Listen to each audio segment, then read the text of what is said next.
The old building of Kiwirok State Junior High School in Sopamigma Village, Kiwirok District, Pegunungan Bintang Regency was burned down by an armed criminal group or KKB Papua on Monday, October 13.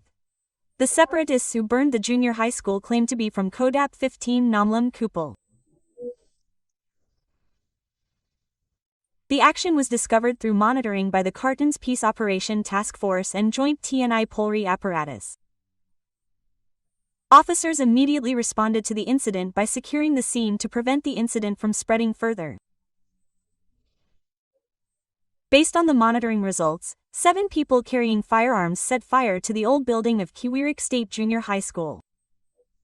Cartons Peace Operation Task Force personnel moved to the location. Download Tribun X sekarang, menghadirkan lokal menjadi Indonesia.